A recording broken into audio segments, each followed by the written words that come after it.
ನಮಸ್ಕಾರ ಫ್ರೆಂಡ್ಸ್, ನಾನು ಶ್ವೇತಾ ರಾಜೇಂದ್ರನ್ ಮಾತಾಡ್ತಾ ಇರೋದು. ಲಕ್ಷ್ಮಿತಾ ರಾಯರ್ ಮಗಳು ಕನ್ನಡ ಯೂಟ್ಯೂಬ್ ಚಾನಲ್ಗೆ ತಮ್ಮೆಲ್ಲರಿಗೂ ಆತ್ಮೀಯವಾದ ಸ್ವಾಗತ.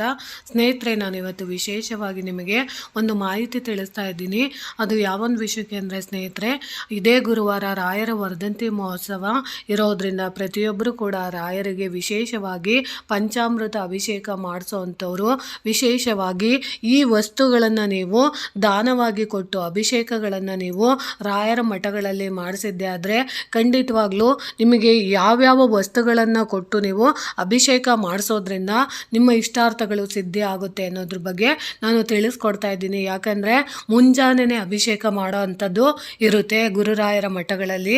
ಅದಕ್ಕೆ ನೀವು ನಾಳೆ ದಿನವೇ ಅಂದರೆ ಒಂದು ದಿನ ಮುಂಚಿತವಾಗಿ ನಿಮ್ಮ ಮನೆಯ ಸುತ್ತಮುತ್ತ ಇರುವಂಥ ರಾಯರ ಮಠಗಳಿಗೆ ನೀವು ಈ ವಸ್ತುಗಳನ್ನು ತಗೊಂಡೋಗಿ ದಾನವಾಗಿ ಕೊಡೋದ್ರಿಂದ, ಅಥವಾ ಈ ರೀತಿ ನಮ್ಮ ಮನೆಯಲ್ಲಿ ನನ್ನ ಇಷ್ಟಾರ್ಥ ಸೇವೆಗಳು ಇದು ನೆರವೇರಬೇಕು, ಆ ನೆರವೇರೋದಕ್ಕೋಸ್ಕರ ನಾನು ಈ ವಸ್ತುಗಳನ್ನು ನಿಮಗೆ ಕೊಡ್ತಾ ಇದ್ದೀನಿ. ಖಂಡಿತವಾಗ್ಲೂ ರಾಯರಿಗೆ ಪಂಚಾಮೃತ ಅಭಿಷೇಕ ಮಾಡೋಂಥ ಸಂದರ್ಭದಲ್ಲಿ ನಾನು ಕೊಟ್ಟಂಥ ಹಾಲನ್ನು ಅಥವಾ ನಾನು ಕೊಡೋಂಥ ವಸ್ತುಗಳನ್ನು ಬಳಸ್ಕೊಂಡು ನೀವು ಸಹ ಪಂಚಾಮೃತ ಅಭಿಷೇಕನ ಮಾಡಿ ಅಂತ ರಾಯರ ಮಠಗಳಿಗೆ ನೀವು ಕೊಟ್ಟು ಬಂದಿದ್ದೆ ಆದರೆ ಖಂಡಿತವಾಗ್ಲೂ ತುಂಬಾ ಅನುಕೂಲ ಆಗುತ್ತೆ, ನಿಮ್ಮ ಇಷ್ಟಾರ್ಥಗಳೆಲ್ಲ ಸಿದ್ಧಿ ಆಗುತ್ತೆ. ಅಕಸ್ಮಾತ್ ಇಲ್ಲ ನಾವು ಬೆಳಗಿನ ಜಾವ ಹೋಗಿ ರಾಯರ ಮಠದಲ್ಲಿ ಅಲ್ಲಿ ನಡೀತಾ ಇರೋಂತಹ ಸೇವೆಗಳು ಅಂದರೆ ಬ್ರಹ್ಮ ಮುಹೂರ್ತದಲ್ಲಿ ನಡೀತಿರೋಂಥ ಸೇವೆಗೆ ಹೋಗಿ ನಾವು ಕೊಡ್ತೀವಿ ಅಂದರೆ ಖಂಡಿತವಾಗ್ಲೂ ಅಲ್ಲೂ ಕೂಡ ನೀವು ಕೊಡ್ಬೋದು. ಮಂತ್ರಾಲಯದಲ್ಲಿ ಇರ್ತೀನಿ ಅಂತ ಅಂದರೆ ಮಂತ್ರಾಲಯದಲ್ಲೂ ಕೂಡ ನೀವು ಸೇವೆಗಳಿಗೆ ಮುಂಚಿತವಾಗಲೇ ನೀವು ಕೊಡೋ ಅಂಥದ್ದನ್ನು ಮಾಡಬೇಕು. ಯಾಕಂದರೆ ನೋಡಿ, ಈಗ ಅಕಸ್ಮಾತ್ ನೀವು ರಾಯರ ಮಠಗಳಲ್ಲಿ ನೀರನ್ನು ಕೆಲವೊಬ್ಬರು ಈಸ್ಕೊತಾರೆ, ಕೆಲವೊಬ್ಬರು ತಾಮ್ರದ ಚೊಂಬುಗಳಿರುತ್ತಲ್ಲ ಅಂದರೆ ಬಿಂದಿಗೆಗಳಲ್ಲಿ ಏನಾದರೂ ನೀರನ್ನು ತುಂಬಿಸಿ ನೀವು ಅಭಿಷೇಕಕ್ಕೆ ಕೊಟ್ಟಿದ್ದೆ ಆದರೆ ನಿಮ್ಮ ಇಷ್ಟಾರ್ಥ ಸಿದ್ಧಿ ಆಗುತ್ತೆ. ಅಂದರೆ ಸಂಕಲ್ಪ ಮಾಡಿಕೊಂಡು ನೀವು ಆ ಕ್ಷಣದಲ್ಲಿ ಏನಾದರೂ ನಿಮಗೆ ಅದೃಷ್ಟ ಇದ್ದು ರಾಯರ ಮಠಗಳಲ್ಲಿ ವಿಶೇಷವಾಗಿ ರಾಯರಿಗೋಸ್ಕರ ಸೇವೆ ಮಾಡೋ ಅಂಥ ಅವಕಾಶ ಸಿಕ್ಕಿದಾಗ ಅಲ್ಲಿ ನಿಮಗೆ ತಾಮ್ರದ ಬಿಂದಿಗೆಯಲ್ಲಿ ನೀವು ನೀರನ್ನು ತುಂಬಿಸಿ ಅದನ್ನು ಅಭಿಷೇಕಕ್ಕೆ ಕೊಡೋ ಅಂಥ ಅವಕಾಶ ಇದ್ದರೆ ಖಂಡಿತವಾಗ್ಲೂ ಅದರ ಉಪಯೋಗನ ಮಾಡ್ಕೊಳ್ಳಿ. ಯಾಕಂದರೆ ನೋಡಿ, ಜಲಾಭಿಷೇಕನ ನೀವು ಮಾಡಿಸಿದ್ದೆ ಆದರೆ ಅಂದರೆ ನೀವು ಆ ಅಭಿಷೇಕ ಮಾಡಿಸಿದ್ದೆ ಆದರೆ ನಿಮಗೆ ಇಷ್ಟಾರ್ಥ ಸಿದ್ಧಿ, ನಿಮ್ಮ ಯಾವ್ಯಾವ ಇಷ್ಟಾರ್ಥಗಳಿದೆಯೋ ಅದೆಲ್ಲ ಸಿದ್ಧಿ ಆಗೋದಕ್ಕೆ ಇದು ಖಂಡಿತವಾಗ್ಲೂ ಅನುಕೂಲ ಮಾಡಿಕೊಡುತ್ತೆ.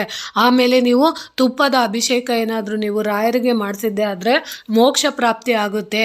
ಅದಾದಮೇಲೆ ನೀವು ಪಂಚಗವ್ಯ ಅಭಿಷೇಕ ನೀವು ಮಾಡಿಸಿದ್ರೆ ಎಲ್ಲ ಪಾಪಗಳಿಂದ ನಿಮಗೆ ಮುಕ್ತಿ ಸಿಗುತ್ತೆ. ಅಂದರೆ ಪಂಚಗವ್ಯ ಅಂದರೆ ಸಗಣಿ ಮತ್ತು ಹಾಲು ಮತ್ತು ತುಪ್ಪ ಮತ್ತು ನಿಮಗೆ ಸಕ್ಕರೆ ಮತ್ತು ಮೊಸರು, ಇವುಗಳಿಂದ ನೀವು ಏನಾದ್ರೂ ವಿಶೇಷವಾಗಿ ನೀವು ಪಂಚಗವ್ಯ ಅಂತ ಕರೀತಾರೆ, ಅವುಗಳಿಂದ ನೀವು ವಿಶೇಷವಾಗಿ ನೀವು ಅಭಿಷೇಕನ ಮಾಡಿಸಿದ್ದೆ ಆದರೆ ಎಲ್ಲ ಪಾಪಗಳಿಂದ ನಿಮಗೆ ಮುಕ್ತಿ ಸಿಗುತ್ತೆ. ಅದಕ್ಕೋಸ್ಕರ ನೀವು ಮಾಡಿಸ್ಬೋದು.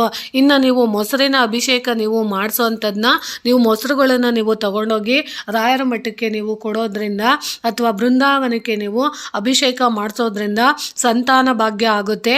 ಮಕ್ಕಳ ಆರೋಗ್ಯದಲ್ಲಿ ಏನಾದರೂ ಏರುಪೇರು ಇದ್ದರೆ ಮಕ್ಕಳ ಅಭಿವೃದ್ಧಿ ಆಗಬೇಕು, ಮಕ್ಕಳು ಯಾಕೋ ನಾವು ಎಷ್ಟೇ ಚೆನ್ನಾಗಿ ನೋಡ್ಕೊಂಡಿದ್ರು ಮಕ್ಕಳು ಆರೋಗ್ಯದಲ್ಲಿ ಏನೋ ಏರುಪೇರು ಆಗ್ತಿದೆ, ನಮಗೆ ತುಂಬ ಭಯ ಆಗ್ತಾ ಇದೆ ಅಂತ ಭಯ ಇರೋ ಅಂಥವ್ರು ವಿಶೇಷವಾಗಿ ನೀವು ಮೊಸರನ್ನು ನೀವು ತಗೊಂಡೋಗಿ ಕೊಡ್ಬೋದು. ಇನ್ನು ನೀವು ಜೇನುತುಪ್ಪ ಅಭಿಷೇಕ ಮಾಡಿಸೋದ್ರಿಂದ ಜ್ಞಾನ ವೃದ್ಧಿ ಆಗುತ್ತೆ. ಮಕ್ಕಳಲ್ಲಿ ವಿದ್ಯಾವಂತರಾಗಿ ಏನೋ ಒಂದು ಸಾಧನೆ ಮಾಡಬೇಕು ಅಂತ ಬಯಸ್ತಾ ಇರೋವಂಥವ್ರಿಗೆ ನೀವು ಜ್ಞಾನಾಭಿವೃದ್ಧಿ ಆಗೋದಕ್ಕೋಸ್ಕರ ಜೇನುತುಪ್ಪದ ಅಭಿಷೇಕನ ನೀವು ಮಾಡಿಸ್ಬೇಕಾಗುತ್ತೆ. ಇನ್ನು ನೀವು ರಾಯರ ಮಠದಲ್ಲಿ ವಿಶೇಷವಾಗಿ ನೀವು ಹಾಲಿನ ಅಭಿಷೇಕಕ್ಕೆ ನೀವು ಎಷ್ಟಾದರೂ ಕೊಡ್ಬೋದು, ನಿಮ್ಮಿಷ್ಟ. ನೀವು 10 ಲೀಟ್ರ್ ಕೊಡ್ಬೋದು, 1 ಲೀಟ್ರ್ ಕೊಡ್ಬೋದು, ಮಾಡ್ಬೋದು, ಅಥವಾ ಇಡೀ ಪೂರ್ತಿ ಬೃಂದಾವನಕ್ಕೆ ಹಾಲನ್ನು ನಾನೇ ತಂದುಕೊಡ್ತೀನಿ ಅಂತ ಒಪ್ಕೊಳ್ಳೋ ಅಂಥವ್ರು, ಆ ಸೇವೆನ ಮಾಡಿಸೋವಂಥವ್ರು ಮಾಡಿಸ್ಬೋದು.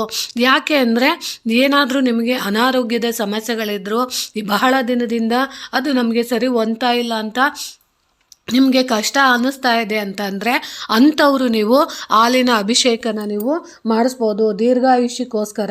ಇನ್ನು ನೀವು ಗಂಗಾ ಜಲದಿಂದ ನೀವು ಅಭಿಷೇಕ ಮಾಡಿಸೋಂಥದ್ದನ್ನ ಆದರೆ ಶಾಂತಿ ಮತ್ತು ನೆಮ್ಮದಿ ಕೂಡ ನೆಲೆಸುತ್ತೆ. ಅಂದರೆ ಗಂಗಾ ಜಲ ಅಂದರೆ ಪುಣ್ಯಕ್ಷೇತ್ರಗಳಿಂದ ತರಿಸಿರೋಂಥ ಗಂಗಾ ಜಲಗಳಿರುತ್ತೆ. ಅದು ಗ್ರಂಥಿಗೆ ಅಂಗಡಿಗಳಲ್ಲೂ ಸಿಗುತ್ತೆ, ಮತ್ತು ಮಾರ್ಕೆಟ್ಗಳಲ್ಲೂ ಸಿಗುತ್ತೆ, ವಿಶೇಷವಾದ ಪೂಜಾ ಮಂದಿರಗಳಲ್ಲೂ ಸಿಗುತ್ತೆ. ಅಂಥದ್ದನ್ನು ನೀವು ದುಡ್ಡು ಕೊಟ್ಟು ಕೊಂಡ್ಕೊಂಡು ಅಭಿಷೇಕಕ್ಕೆ ನೀವು ಕೊಡೋದ್ರಿಂದ ಅದು ನಿಮಗೆ ಖಂಡಿತವಾಗ್ಲೂ ಶಾಂತಿ ಮತ್ತು ನೆಮ್ಮದಿನ ತಂದುಕೊಡುತ್ತೆ. ಇನ್ನು ಪಂಚಾಮೃತ ಅಭಿಷೇಕ ನೀವು ಮಾಡಿಸೋದ್ರಿಂದ ಉತ್ತಮ ಆರೋಗ್ಯ ಕೂಡ ನಿಮಗೆ ಲಭಿಸುತ್ತೆ. ಇನ್ನು ನೀವು ಶ್ರೀಗಂಧದ ಅಭಿಷೇಕ ನೀವು ಮಾಡಿಸೋದ್ರಿಂದ ಲಕ್ಷ್ಮೀ ಕೃಪೆಗೆ ನೀವು ಪಾತ್ರರಾಗುತ್ತೀರಾ. ಇನ್ನು ನೀವು ನೋಡಿ, ಅನ್ನ ಅಭಿಷೇಕ ಏನಾದರೂ ಮಾಡಿಸಿದ್ದೆ ಆದರೆ ಸಂಪತ್ತು ವೃದ್ಧಿ ಆಗುತ್ತೆ. ಅಂದರೆ ಕೆಲವೊಂದು ಮಠಗಳಲ್ಲಿ ಅವ್ರದ್ದೇ ಆದಂಥ ಪದ್ಧತಿಗಳಿರುತ್ತೆ, ಅಲ್ಲಿ ನೀವು ಕೇಳಬೇಕು. ಯಾವತ್ತೋ ಒಂದು ದಿನ ಆ ಥರದನ್ನ ಸೇವೆನ ಮಾಡ್ತಾರೆ, ಅದು ನನಗೂ ಸರಿಯಾಗಿ ಗೊತ್ತಿಲ್ಲ. ಆ ಸೇವೆ ಮಾಡೋಂಥ ಕೆಲವೊಂದು ಮಠಗಳಲ್ಲಿ ಮಾಡ್ತಾರೆ, ಕೆಲವೊಂದು ಮಠಗಳಲ್ಲಿ ಮಾಡೋದಿಲ್ಲ. ಅದನ್ನು ನೀವು ತಿಳ್ಕೊಂಡು ಮಾಡಿಸೋಂಥದ್ರಿಂದ ಅದು ಏನಾಗುತ್ತೆ, ಸಂಪತ್ತು ವೃದ್ಧಿ ಕೊಡೋ ಅಂಥದ್ದು ಆಗುತ್ತೆ. ಅಕಸ್ಮಾತ್ ನಿಮಗೆ ಇಷ್ಟೆಲ್ಲ ವಸ್ತುಗಳಿಂದ ನೀವು ಅಭಿಷೇಕನ ನೀವು ರಾಯರ ಮಠಗಳಲ್ಲಿ ನಿಮಗೆ ಮಾಡ್ಸೋಕ್ಕೆ ಅವಕಾಶ ಇಲ್ಲ ಅಂತಂದರೆ ನೀವೇ ಸ್ವತಃ ರಾಯರ ಮಠಗಳಲ್ಲಿರೋಂತಹ ಬೃಂದಾವನನ ತಂದಿರ್ತೀರ. ಆದರೆ ಬೃಂದಾವನನ ಕೆಲವೊಂದು ಮನೆಗಳಲ್ಲಿ ಇಡಬಾರ್ದು ಅಂತ ಹೇಳ್ತಾರೆ. ಅದು ನಿಮ್ಮ ಇಷ್ಟ. ನಾನು ಇಡಿ ಅಂತಲೂ ಹೇಳಲ್ಲ, ಇಡಬೇಡಿ ಅಂತಲೂ ಹೇಳಲ್ಲ, ಅದು ನಿಮ್ಮ ಇಷ್ಟ. ರಾಯರ ವಿಗ್ರಹಗಳಿದ್ದರೆ, ಪುಟಾಣಿ ವಿಗ್ರಹಗಳಿದ್ದರೆ ಆ ವಿಗ್ರಹಗಳಿಗೆ ನೀವು ಈ ರೀತಿಯ ವಸ್ತುಗಳಿಂದ ನೀವು ಅಭಿಷೇಕನ ಮಾಡೋದ್ರಿಂದ ಕೂಡ ನೀವು ಇಷ್ಟಾರ್ಥಗಳನ್ನ ಸಿದ್ಧಿ ಮಾಡ್ಕೊಬೋದು.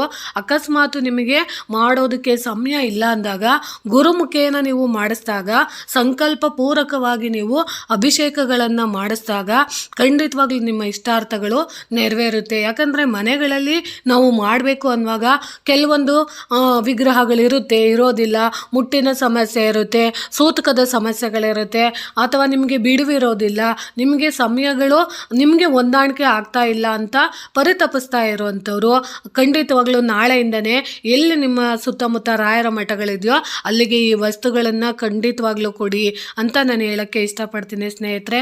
ಈ ಮಾಹಿತಿ ನಿಮಗೆ ಇಷ್ಟ ಆಗಿದೆ ಅಂದ್ಕೊತೀನಿ ಸ್ನೇಹಿತರೆ. ನಿಮಗೆ ಸಾಧ್ಯ ಆದರೆ ಮನೆಯಲ್ಲೇ ಮಾಡ್ಕೊತೀನಿ ಅಂದರೆ ಖಂಡಿತವಾಗ್ಲೂ ಮನೆಯಲ್ಲೇ ಮಾಡ್ಕೊಳ್ಳಿ ಸ್ನೇಹಿತರೆ. ನಿಮಗೆ ಹೆಂಗೆ ಅನಿಸುತ್ತೋ ಹಂಗೆ ನೀವು ಮಾಡ್ಕೊಳ್ಳಿ ಸ್ನೇಹಿತರೆ. ಸರಿನಾ ಸ್ನೇಹಿತರೆ? ಈ ಮಾಹಿತಿ ಇಷ್ಟ ಆಗಿದೆ ಅಂದ್ಕೊತೀನಿ. ಪ್ರೀತಿಯ ಧನ್ಯವಾದಗಳು ಸ್ನೇಹಿತರೆ.